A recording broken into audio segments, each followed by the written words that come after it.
Sejam bem-vindos a mais um Além do Arco-Íris. Sidney Fernandes e Carlos Luz. Olá, amigo, olá, amiga ouvinte. Aqui estamos para mais um programa Além do Arco-Íris, com reflexões em torno da doutrina espírita. Rogamos ao Senhor da vida, abençoe os nossos propósitos de bem servir. Estaremos hoje apresentando mais um estudo de caso, com base em um artigo de Sidney Fernandes. Falaremos hoje sobre nossa missão na Terra. Se você tem alguma sugestão para o nosso programa, escreva seu e-mail para carloseduluz@uol.com.br carloseduluz@uol.com.br. E para o programa de hoje, mais uma vez, felizes recebemos os nossos amigos que conduzirão o programa, Carlos Luz e Sidney Fernandes. Olá, amigos, sou Sidney Fernandes. Quem fez a abertura do nosso programa é Té Oliveira e vamos contar com as respostas sempre precisas, profundas, de muito conteúdo de Carlos Eduardo Luz. Maria escolheu a melhor parte. Eu quero lhes contar uma história ocorrida numa pequena comunidade em que cada um cuidava de seus afazeres e interesses e pouco se preocupava com relações de fraternidade com seus vizinhos. Nessa comunidade aconteceu algo muito sério. Um menino de aproximadamente 3 anos, no momento de invigilância dos pais, afastou-se da sede da propriedade rural e entrou pela mata próxima, acompanhado de uma cachorrinha. Depois de horas de procura, bateu desespero. Polícia, bombeiros foram chamados, cães farejadores, helicópteros e profissionais experientes foram mobilizados na busca da criança. Toda a população do vilarejo sensibilizou-se e deslocou-se para a pequena fazenda para ajudar na procura do desaparecido. Conhecido canal de televisão foi até o local. A experimentada repórter sensibilizou-se com o clima de oração, solidariedade e empatia que tomou conta daquela gente, antes tão distante e apática perante os problemas alheios. Quando a noite se aproximou, sem que a criança aparecesse, pais, avós, parentes e todos da comunidade reuniram-se de mãos dadas, orando para que a criança fosse encontrada. O final feliz aconteceu quando um dos moradores mais antigos e experientes lembrou-se do local em que se escondia quando era pequeno e para lá se dirigiu. Encontrou a criancinha sob a proteção de sua fiel cadela, brincando inocentemente ao luar. Aquela dura lição serviu para toda a comunidade, que a partir daquele incidente superou suas divergências. Foi necessária uma quase tragédia para que as pessoas se unissem. Qual o fator mais importante nesse relato? Nós nos lembramos das palavras de Jesus, quando a irmã de Maria, Marta, vendo que Maria estava completamente absorvida pelas palavras de Jesus, e Marta reclamou ao mestre: Maria não está me ajudando aqui com as obrigações da casa, Jesus. Foi quando Jesus fez aquela incisiva afirmação: Marta, Marta, andas inquieta e te preocupas com muitas coisas. No entanto, só uma coisa é necessária. Maria escolheu a melhor parte e esta não pode lhe ser tirada. À beira de um fato grave que consternaria todas as pessoas daquela pequena comunidade do nosso relato inicial, os habitantes, antes distantes e indiferentes, escolheram a melhor parte destacada por Jesus. Isto é, no momento do aperto, reportaram-se ao conhecimento espiritual e se uniram. Buscaram-se no seu interior a palavra empatia no lugar daqueles pais desesperados e ajudaram na busca da criança perdida. Emmanuel nos ensina que nós podemos cuidar dos nossos negócios, mas jamais poderemos abdicar das atitudes de convivência fraterna, tendo em conta que uma só coisa é necessária: acima de tudo, teremos que assumir o roteiro da divina lei para agirmos corretamente. Todos nós somos missionários, do mais modesto trabalhador até o poderoso administrador. Daí a necessidade de nos mantermos fraternos, solidários, unidos e preocupados com a sociedade que nos abriga, respeitando os semelhantes que nos rodeiam. O homem é um ser social. Somente a partir do momento que nós conseguirmos tornar o ambiente em que vivemos rodeado de flores de felicidade, é que também seremos felizes. Daí sim, teremos encontrado a melhor parte e estaremos florescendo onde estivermos plantados. Carlos Eduardo Luz. Esse fato da fuga do menino, você acha realmente que um fato como esse pode transformar uma coletividade em termos de solidariedade? Sidney, essa situação é um caso particular de um caso mais geral, no sentido do que popularmente nós dizemos dos males que vêm para o bem. Nós sabemos, então, que muitas situações, nós já comentamos em programas passados, em que acontece algo aparentemente mal, mas visando um bem maior, né? Que foi exatamente esse caso. Então, a criança ter saído, né, do seu caminho, até pela sua escolha, pelo seu livre-arbítrio, ela se adentrou a mata e lá desapareceu por algum tempo, fez acontecer, então, na comunidade, essa união necessária, né, esse salto de qualidade na relação entre as pessoas que pertenceu àquela comunidade, em termos de fraternidade, em termos de espiritualidade, né, pensando em oração e mostrando uma disposição a orarem e acreditando na resposta do alto, que foi o que acabou acontecendo. Então, é uma situação dessa aí que transforma uma coletividade. Então, é um caso particular, né? Porque sempre, quando acontece alguma coisa para nós, em termos individuais ou coletivamente, devemos usar aquilo como um elemento de progresso, como um incentivo a aprendermos alguma coisa. Passarmos por dificuldade é sempre uma luz acesa, uma luz vermelha acesa no painel do nosso carro existencial. Acendeu aquela lâmpada no painel do carro, nós devemos parar e verificar o óleo, verificar qual o motivo que aquela lâmpada acendeu.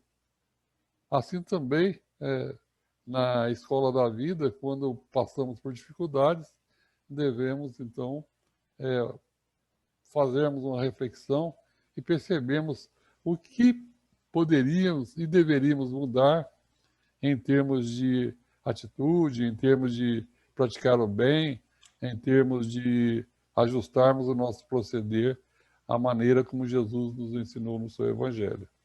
Carlos, nessa linha sua de pensamento, eu estou aqui pensando, enquanto você responde, que a humanidade passou por uma pandemia que movimentou toda a sua coletividade, toda a humanidade.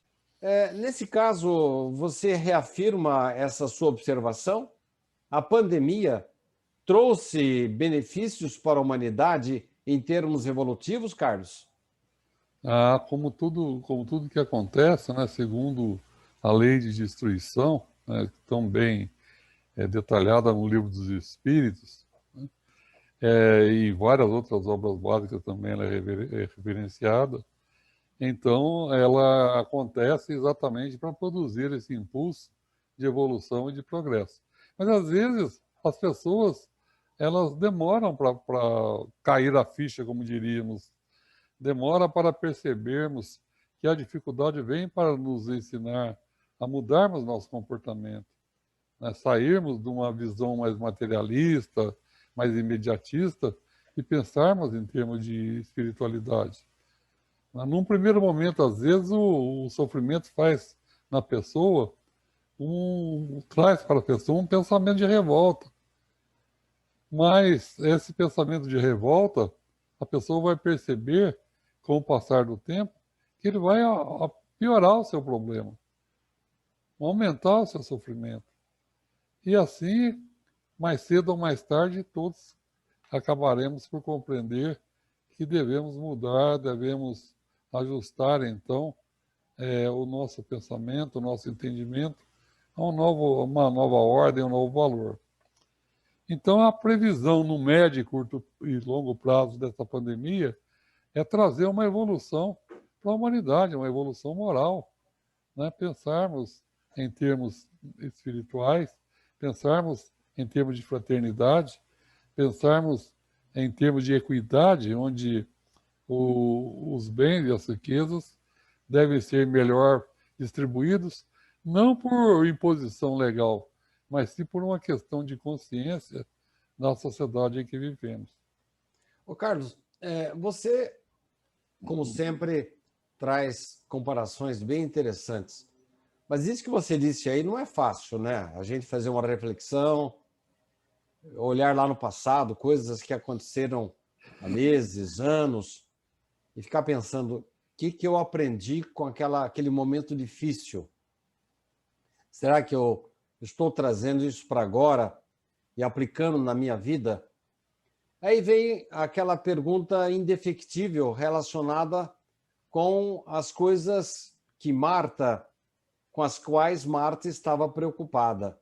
Só recordando, Jesus estava visitando Marta e Maria e ela cuidando da casa, a Marta, e Maria ouvindo Jesus. E Maria deu aquela bronca lá, Marta, ô Jesus, fala para Maria vir me ajudar aqui.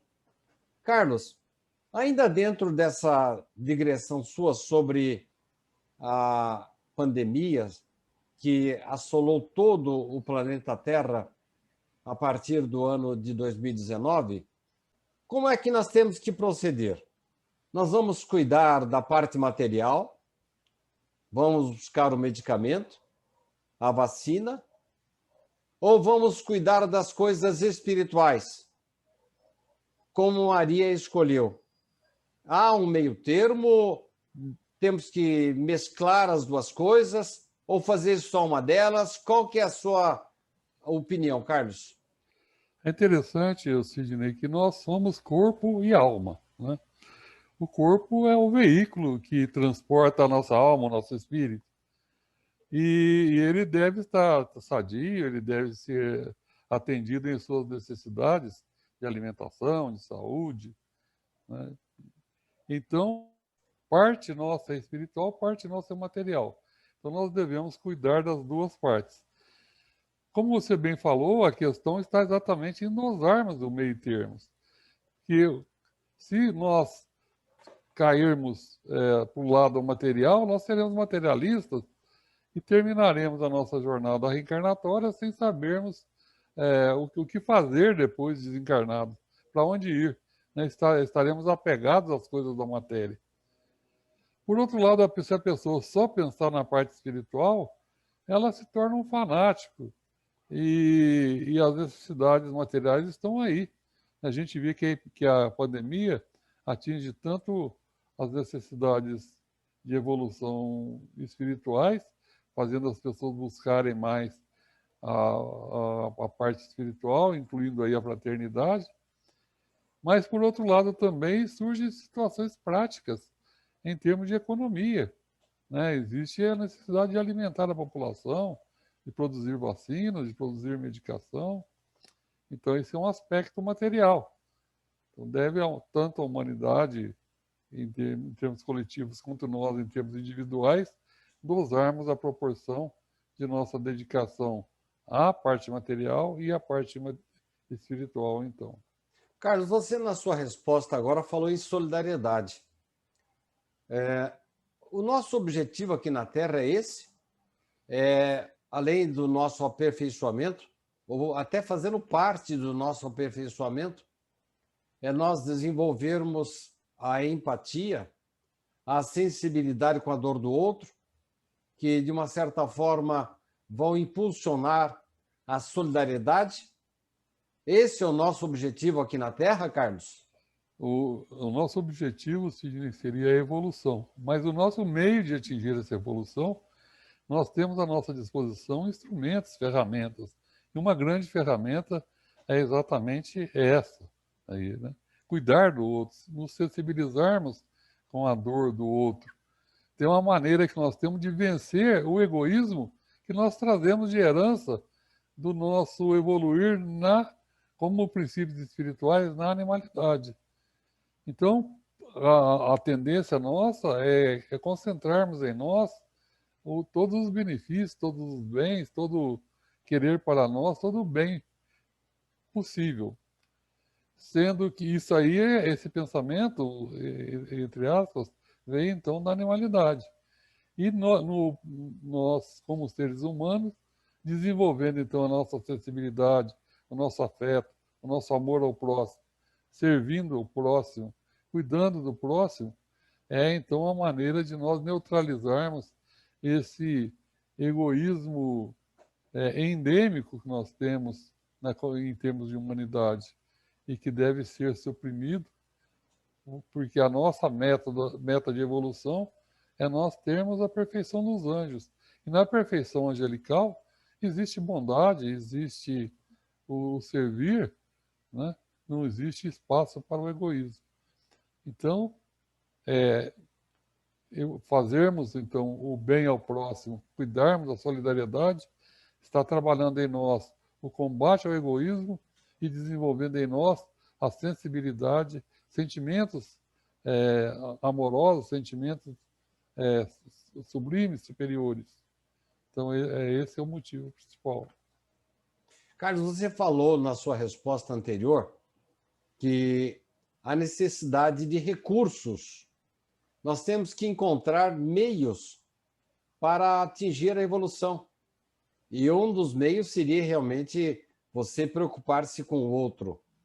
Faz parte até, vamos dizer, do nosso aperfeiçoamento pessoal, você arrancar de dentro de si a tendência para o egoísmo. Agora eu lhe pergunto, Carlos, essas coisas que acontecem em nossa vida e foram denominadas por você como recursos, né? Para cumprirmos a nossa missão na Terra.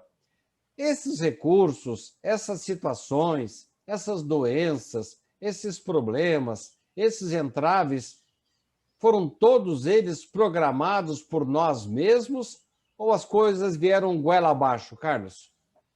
Essa questão que você está levantando, Sidney, é muito importante, porque depende também do sistema, da evolução, né, da pessoa. Os espíritos mais evoluídos, eles participam mais da sua programação reencarnatória junto com os seus mentores.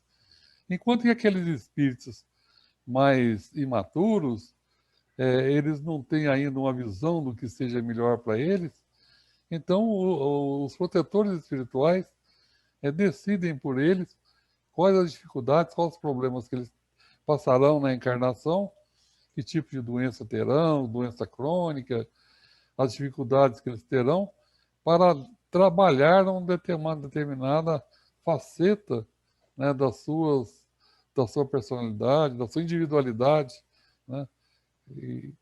Então, agora, os espíritos mais evoluídos, eles escolhem.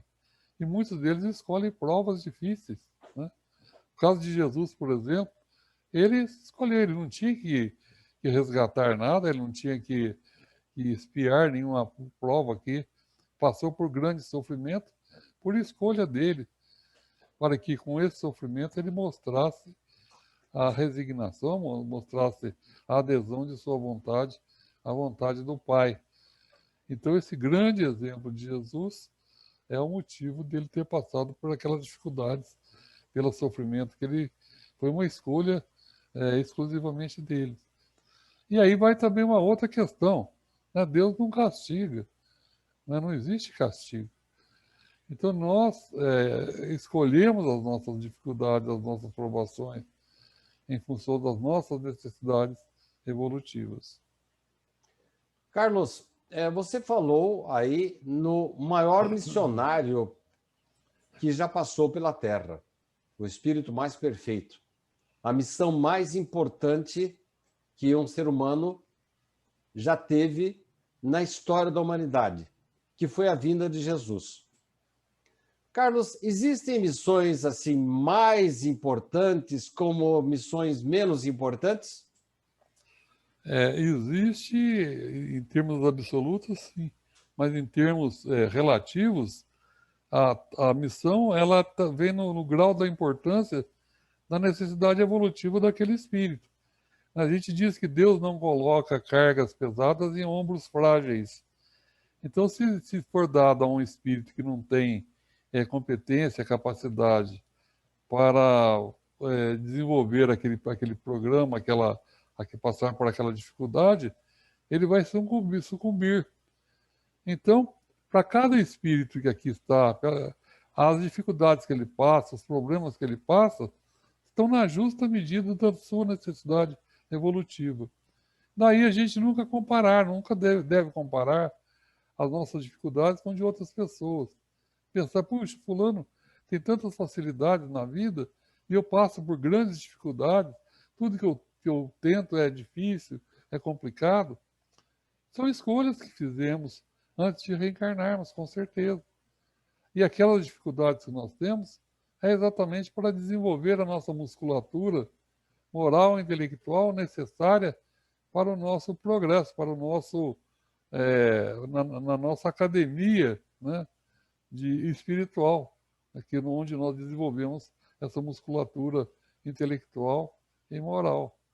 Então, as necessidades de exercício que nós temos. Então, enfrentarmos nossas dificuldades, enfrentarmos nossos problemas com resignação, né, com aprendizado, tirando deles aprendizado, essa aí é o que se espera de nós em termos de progresso e de evolução. Muito bem, Carlos. Nós chegamos ao final do nosso programa. Eu agradeço muito as suas respostas, sempre claras, ilustrativas e ilustradas. E agora eu agradeço a todos pela sua atenção. O meu nome é Sidney Fernandes. Tivemos aí a presença de Carlos Eduardo Luz. E agora eu chamo de volta Theo Oliveira para o encerramento do nosso programa de hoje. Obrigado, Sidney. Obrigado, Carlos. Obrigado você que nos acompanhou em mais um programa Além do Arco-Íris. Que a paz de Jesus, o amor infinito de Deus e a sintonia com os bons espíritos estejam sempre conosco e até a próxima semana para mais um programa Além do Arco-Íris. Sejam bem-vindos a mais um Além do Arco-Íris. Sidney Fernandes e Carlos Luz.